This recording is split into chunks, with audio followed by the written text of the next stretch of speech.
चुनाव को लेकर राजनीतिक पार्टियों की तैयारियां तेज। प्रदेश अध्यक्ष राजन मेहता ने बैठक का किया आयोजन।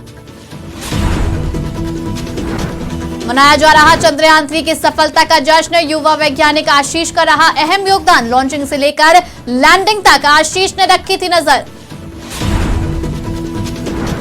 शिक्षक भर्ती परीक्षा को लेकर उमड़ी अभ्यर्थियों की भीड़। कई कठिनाइयों का अभ्यर्थियों ने किया सामना। हाथियों के झुंड का कहर लगातार जारी। गांव में घुसकर हाथियों ने मचाया उत्पात। वन विभाग ने मुआवजा देने की कही बात।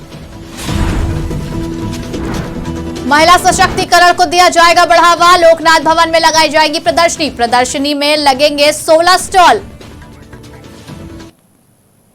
नमस्कार, मैं हूं आपके साथ नबीला उरूज और आप देख रहे हैं आज की खबर। रुक करते हैं बिहार झारखंड की बड़ी खबरों की तरफ। खबर दुमका से है, जहां केंद्रीय विद्यालय संगठन में वन महोत्सव का आयोजन किया गया। जहां इस महोत्सव में दुमका लोकसभा क्षेत्र के सांसद सुनील सोरेन सहित वन विभाग के रेंज ऑफिसर डीएफओ भी मौजूद रहे। बता दें, वन महोत्सव का उद्देश्य ये था कि आज के बदलते जलवायु और पर्यावरण को बचाने के लिए वन को संरक्षित करना आवश्यक है। वहीं इस कार्यक्रम को संबोधित करते हुए डीएफओ ने कहा कि बच्चे देश के भविष्य हैं और आने वाले दिनों में इन्हें इसका महत्व समझना जरूरी है कि पेड़ को लगाने से क्या फायदा है। वहीं ये सांसद सुनील सोरेन ने भी अपने विचार को व्यक्त किया। आज 74वां वन महोत्सव केंद्रीय विद्यालय में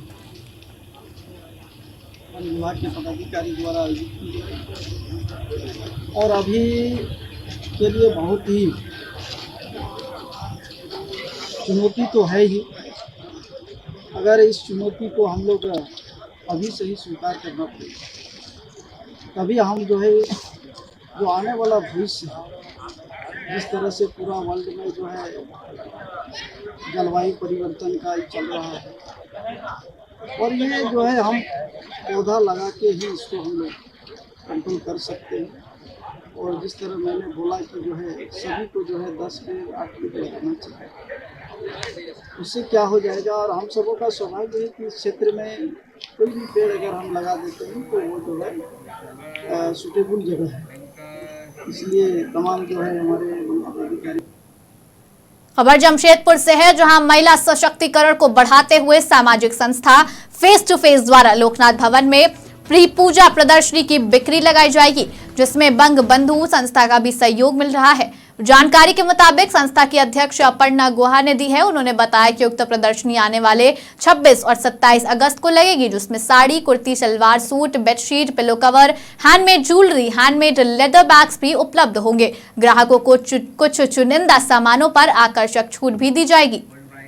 ऑर्गेनाइज कर रहे हैं एक एग्जीबिशन जो कि 26 और 27 सपोर्टेड बाय हमारे बंगबंधु संस्था है उसके साथ में, और हमारी महिलाओं के द्वारा 16 स्टॉल लगाया जा रहा है कि स्वनिर्भर जो हमारे महिलाएं हैं जो घर से निकल के आज हमारी इतने सारा स्टॉल लगाएंगे, क्योंकि महिलाओं के अंदर भी इतने गुण है, ये कैसे उभरेगा। इसलिए बहुत सारी महिलाएं ऐसे दिख रही है कि हैंडमेड का ज्वेलरी, बहुत अच्छा खाना बनाएगी उन लोग है, सिटी गोल्ड का रहेगा, फिर आपका मेटल का, फिर साड़ी, कुर्ती और सारे चीज़, फिर आपका टेडी बियर जो फर का बनाते हैं वो भी रहेगा। तो ऐसे बहुत सारा सामान, मोदी केयर का सामान रहेगा। इसके साथ में एक चीज़ देखा जा रहा है कि इसमें एक्यूप्रेशर का भी हम लोग मशीन, ताकि स्वास्थ्य के लिए भी यहाँ पर एक कैंप लगाया जाएगा। तो इसीलिए सभी लोग, महिलाओं के अंदर में जो एक गुण है, एक गुण को उभरता हुआ देखना चाहिए। इसलिए एक महिलाओं का तो प्लेटफॉर्म बहुत जरूरी है। इसलिए फेस टू फेस के संस्था के द्वारा हम लोग 26 और 27 लोकनाथ भवन, परसोडी, पमतनगर मेन रोड में हम लोग 16 स्टॉल लगा रहे हैं। जमशेदपुर में बीते दिनों पार्षदीय चुनाव को लेकर जिला परिषद कार्यालय में बैठक का आयोजन किया गया। वहीं इस कार्यक्रम में तमाम जिला परिषद के सदस्य सहित 30 विभागों के अधिकारी भी शामिल हुए। वहीं बैठक में जिला परिषद सदस्यों के द्वारा उठाए गए मुद्दों पर भी चर्चा की गई। साथ ही नई योजनाओं को धरातल पर उतारने को लेकर विभाग के अधिकारियों को दिशा निर्देश दिए गए। जो जिला परिषद शासी निकाय की बैठक थी वो अध्यक्ष महोदया के मार्गदर्शन में और उनके नेतृत्व में आज हम लोगों ने पूरी की। और इसमें फर्स्ट हाफ ऑफ द बैठक में जो भी विभाग से संबंधित मैटर्स थे उसका अनुपालन पिछले बार जो भी उठाए गए थे किस प्रकार से अनुपालन हुआ, और इस बार जो कि सभी माननीय सदस्य के जो मैटर्स हैं उसको किस तरह से हम लोग और सुचारू ढंग से ग्राउंड पे फील्ड पे एक्टिवली मॉनिटर करते हुए लोगों के हित में उनका क्रियान्वयन करें, जैसे बिजली, सड़क, देन सामाजिक कल्याण का मैटर था, उसके शिक्षा के कुछ इश्यूज थे, उन सब पे गहन चर्चा हुई। सभी विभाग के जो पदाधिकारी आए थे संबंधित, उन्होंने उसको तुरंत त्वरित कार्रवाई करनी है और नेक्स्ट बैठक से पहले उसका अच्छे से क्रियान्वयन। पूरी तरह से एक विधि विधान के तहत हम लोग बैठक हुई और इस बैठक में 30 विभाग को बुलाया गया था। उसमें 2 विभाग नहीं तो बाकी सारे विभाग पार्टिसिपेट किए थे और हमारे जिला के जो सदस्य लोग और जो भी अपना क्षेत्र जो समस्या लेके आए थे, इस समस्या को लेकर सारे विभाग के साथ बातचीत हुआ और जो त्वरित कार्रवाई करने का अवसर हुआ और जो लिखित रूप से दिया गया और 15 दिन का अल्टीमेट दिया गया, उस कार्य को किया जाएगा।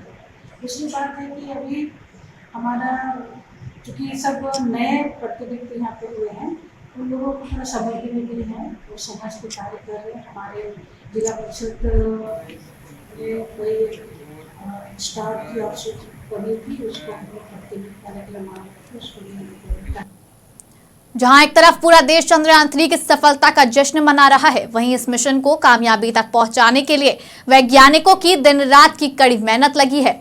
वही खबर जमशेदपुर से है, जहां के युवा वैज्ञानिक आशीष कुमार शर्मा का भी चंद्रयान 3 की सफलता में योगदान रहा। आशीष चंद्रयान 3 के मिशन में ट्रैकिंग टीम में शामिल थे और चंद्रयान 3 की लॉन्चिंग से लेकर लैंडिंग तक आशीष ने नजर बनाई रखी। वहीं चंद्रयान 3 के सफल होने पर आशीष ने राज्य समेत पूरे देश का नाम रोशन किया। जानकारी के मुताबिक इसरो के आगामी मिशन में भी आशीष अपना योगदान दे सकते हैं। उनके लिए अब जितना भी मैं बोले उनके लिए बहुत ही कम में है। हमारे बच्चे, मेरे परिवार के सबके लिए, हम लोग के लिए बहुत भी बड़ा गर्व का बात है। वो शुरू से ही बहुत मतलब बचपन से ही बहुत सिंसियर रहे हुए हैं शुरू से ही, और हम लोग को काफ़ी उनके ऊपर गर्व रहता है कि चल हमारे बच्चे इस मतलब पर गए। बहुत बहुत अच्छा लगा। देश का चंद्रयान 3 जो लॉन्चिंग ये है उसका एक छोटा सा मतलब हिस्सा था और ये मतलब सफलता का मैंने जो श्रेय है भारत का मतलब वैज्ञानिक तो जो श्रेष्ठ वैज्ञानिक है उनके अंदर मतलब ये काम किया। हम बहुत गर्व उनके ऊपर महसूस कर रहे हैं कि भारत हमारा मतलब बहुत सक्सेस मैंने सफल चंद्रयान। आगामी चुनावों को लेकर तमाम राजनीतिक पार्टियां अपने अपने स्तर पर तैयारियों में जुट गई है। वहीं बहुजन समाज पार्टी के प्रदेश अध्यक्ष राजन मेहता जमशेदपुर पहुंचे, जहां उन्होंने पार्टी के जिला पदाधिकारियों के साथ बैठक की। वहीं इस बैठक का आयोजन परिसदन में किया गया। इस दौरान उन्होंने जिला स्तर के पदाधिकारियों को आगामी चुनावों के लिए कई दिशा निर्देश दिए। बातचीत के दौरान उन्होंने कहा कि यह उनका राजनीतिक दौरा है जो लगातार राज्य के प्रत्येक जिले में चल रहा है। आगामी दिनों में होने वाले चुनाव को लेकर सभी जिलों को मजबूत किया जा रहा है ताकि आगामी चुनावों में पार्टी के उम्मीदवार पूरे दम के साथ चुनावी मैदान में उतरें और जीत हासिल कर सकें। झारखंड के राजन मेहता जी प्रदेश अध्यक्ष आए हैं, उनके साथ हमारे झारखंड के प्रभारी आए हैं और हम लोग झारखंड को मजबूत करने के लिए यहाँ पर ही मीटिंग रखे हैं और आने वाला 24 में जो चुनाव होगा उसको बहुत ही मजबूती से हम लोग संगठन बना के उसमें हम लोग चुनाव। हाथियों के झुंड का कहर लगातार जारी है और ऐसे में वन विभाग भी हाथियों के झुंड को भगाने में कोई ठोस पहल नहीं कर रही है, जिस कारण ग्रामीण भी वन विभाग से नाराज है। हाथियों के झुंड ने लातेहार में देर रात काफी उत्पात मचाया, जहां हाथियों के झुंड ने 4 घरों को ध्वस्त कर दिया और घर में रखे अनाज चावल को भी खा गए। यही नहीं, 2 मवेशी, 1 बैल को भी पटक कर मार डाला। वहीं वन विभाग से ग्रामीणों ने पीड़ितों को उचित मुआवजा देने की बात कही है। प्रभारी फॉरेस्टर ने बताया कि वन विभाग हाथियों के झुंड को पकड़ने का लगातार प्रयास कर रही है, लेकिन अभी तक कोई सफलता हाथ नहीं लगी।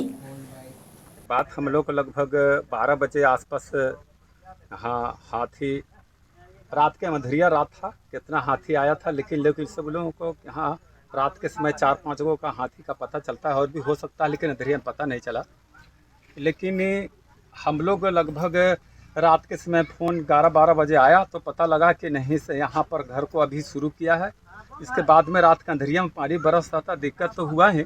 लेकिन हम लोग जब आए सवेरे तो ये क्या कहते हैं, ये मसोमत जिनके यहाँ घर द्वार गिराया है, जिस घर को उसका यहाँ भी जो था चावल वो सब खा गया, और इस मजदूरी करके जीती खाती है, मसोमत है, और इसके यहाँ भी खाने पीने के लिए नहीं दिया है। उसको हम लोग सोच रहे हैं कि अगर सरकार की ओर से अगर कोई व्यवस्था नहीं देती है तो गांव वाला हम लोग सोच रहे हैं कि उसको अपनी तरफ से हम लोग कुछ व्यवस्था करेंगे।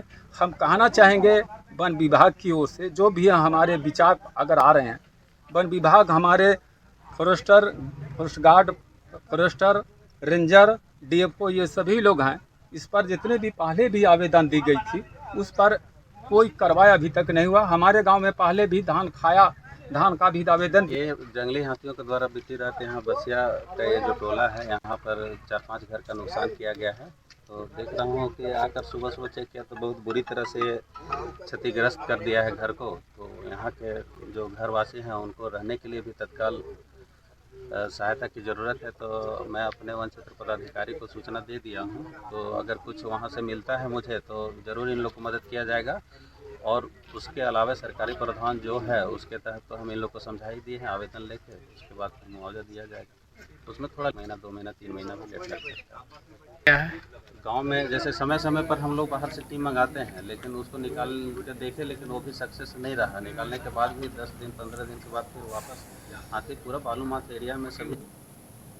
खबर मुजफ्फरपुर से है, जहां सरकार ने नए निर्देश को लेकर ऑटो रिक्शा और ई रिक्शा कर्मचारी शहर के कई चौक चौराहों पर सरकार के खिलाफ प्रदर्शन किया। बता दें वहीं बीपीएससी की परीक्षा देने आए शिक्षकों को काफी परेशानी हुई। ठीक परीक्षा के समय ही सभी ऑटो मालिक व चालकों ने अपना विरोध प्रदर्शन शुरू कर दिया। गौरतलब है कि शहरी इलाके में जिला प्रशासन ने डीजल ईंधन वाली ऑटो रिक्शा के परिचालन को बंद कर दिया है। इससे ऑटो रिक्शा मालिकों में काफी आक्रोश है। ऑटो रिक्शा कर्मचारी संघ लगातार प्रशासन के प्रस्ताव का विरोध कर रही है। कर रहे हैं क्या, कुछ कारण है? आज हम लोग अपनी पूर्व से लंबित जो मांग था वो और नया तत्काल में जो आदेश बिहार सरकार के द्वारा आया है कि 30 सितंबर के बाद डीजल गाड़ियां बंद हो जाएगी, हम आज अपने जिला अधिकारी महोदय के समक्ष ये कहना चाहते हैं, ये मांग करना चाहते हैं कि बिना वैकल्पिक व्यवस्था किए हुए आप डीजल गाड़ियों को बंद न किया जाए। जो सीएनजी गाड़ियां हैं उसके लिए जो है शहरी क्षेत्र में पेट्रोल पंप पर आप सीएनजी का व्यवस्था कीजिए, आप ई रिक्शा के लिए चार्जिंग पॉइंट की व्यवस्था कीजिए, आप टेम्पो को शहर में रोकने के लिए, सवारी उठाने के लिए और बैठाने के लिए स्टॉप पॉइंट की व्यवस्था कीजिए। लोग पिछले कई सालों से अपने मांग पत्र को दे रहे हैं, जिस पर जिला प्रशासन द्वारा या नगर निगम द्वारा कोई कार्रवाई नहीं किया जा रहा है, सिर्फ आश्वासन ही दिया जा रहा है। उसके साथ साथ जो है इस तरह का कार्रवाई हो रहा है कि दिनों दिनों और नया कानून बना के हम लोग के गाड़ियों को परिचालन से बंद करने का प्रयास किया जा रहा है। अभी तुरंत पिछले दिनों 14 तारीख को नया कानून परिवहन विभाग द्वारा आया कि एनएच पर गाड़ियाँ नहीं चलेगी। पहले उन्होंने कहा शहर में गाड़ी नहीं चलेगी, तो जब हम 40 किलोमीटर का परमिट देते हैं तो हमारी गाड़ी कहाँ चलेगी। हमारी ये जिला समाहर्ता महोदय से पूछने आए हैं कि या तो हम लोगों की गाड़ी चलने का व्यवस्था करें, नहीं तो हम लोग की गाड़ियों को आप ले लें। अधिकारी के विरुद्ध पूरे शहर में, पूरे मुजफ्फरपुर जिला में, पूरे बिहार में कहीं कानून ऐसा नहीं है। उन्होंने पत्र के माध्यम से सूचना, पेपर के माध्यम से कि एनएच पर गाड़ी नहीं चलेगी। यह कहाँ का न्याय है कि गरीब गुरबा गाड़ी लेकर के सीएनजी गाड़ी या बिहार में क्या है, न कल न कारखाना, यह एक जीने का। खबर नीमडी से है, जहां सरायकेला खरसावा में शिक्षा कार्यक्रम के तहत दिव्यांग बच्चों के लिए सामग्री वितरण शिविर लगाया गया। जानकारी के मुताबिक पिछले साल 35 बच्चे को सामग्री दी गई थी। बता दें कार्यक्रम में जिला समग्र कार्यक्रम के पदाधिकारी सिद्धेश्वर झा, शिक्षक राम रतन सिंह, गुरुपद महतो सहित कई लोग मौजूद रहे। समावेशी शिक्षा के अंतर्गत दिव्यांग बच्चों का जांच शिविर 100 वितरण शिविर का आयोजन आज प्रखंड नीमडी में किया गया, जो कि 8वां नंबर में है। कल जो है लास्ट 40 प्रखंड में होगा। अभी तक 35 बच्चों को समान, पिछले साल असेसमेंट हुआ था उनको समान वितरण कर दिया गया है। अभी तक 45 बच्चे को चिन्हित किया गया है, जिनको अगले वर्ष उन बच्चों को आवश्यक सामग्री। बिहार में बीएससी के द्वारा कराई जा रही शिक्षक भर्ती परीक्षा को लेकर पटना में भारी संख्या अभ्यर्थियों का जमावड़ा देखा गया। वहीं खासकर से दूर दूर से आए अभ्यर्थी पटना जंक्शन पर शरण लिए हुए नजर आए। बड़ी संख्या में अभ्यर्थियों के पटना पहुंचने के कारण जब अभ्यर्थियों को ठहरने के लिए कहीं कोई जगह नहीं मिली तो अभ्यर्थी स्टेशन पर ही ठहरे नजर आए, जहां पर उन्हें भारी कठिनाइयों का सामना करना पड़ा। हजारों अभ्यर्थी पटना जंक्शन पर नजर आए, जिन्हें पटना के अलावा अन्य जगह भी परीक्षा देना जाना था, लेकिन व्यवस्था नहीं होने के कारण उन्हें स्टेशन पर ही काफी कठिनाइयों का सामना करते देखा गया। खबर सरायकेला से है, जहां अमलगम स्टील कंपनी का माल लेकर आए भारी वाहनों को कंपनी में एंट्री नहीं मिल पाती है, जिसकी वजह से वाहन चालक सड़क के दोनों तरफ वाहनों को खड़ा कर देते हैं। यही कारण है जिससे राहगीरों को दिक्कतों का सामना करना पड़ता है। बता दें, पिछले दिनों इन भारी वाहनों के कारण लगे जाम में एक व्यक्ति पूरे परिवार सहित घायल हो गया था, जिसके बाद आक्रोशित लोगों ने सड़क किनारे खड़े वाहनों में तोड़फोड़ की थी और खूब हंगामा किया था, जिसके बाद कुछ दिनों तक सड़क पर वाहन नहीं खड़े किए जा रहे थे। लेकिन बीते दिनों से फिर से वही तस्वीर सामने आई है। मौके पर उपस्थित स्थानीय लोगों ने आक्रोश जाहिर करते हुए कहा कि अगर प्रशासन ने अपनी चुप्पी नहीं तोड़ी तो जनता सड़क पर उतरकर इसका विरोध प्रदर्शन करेगी। फिलहाल इस बुलेटिन में इतना ही। बिहार झारखंड की तमाम बड़ी खबरों के लिए बने रहिए आज की खबर के साथ।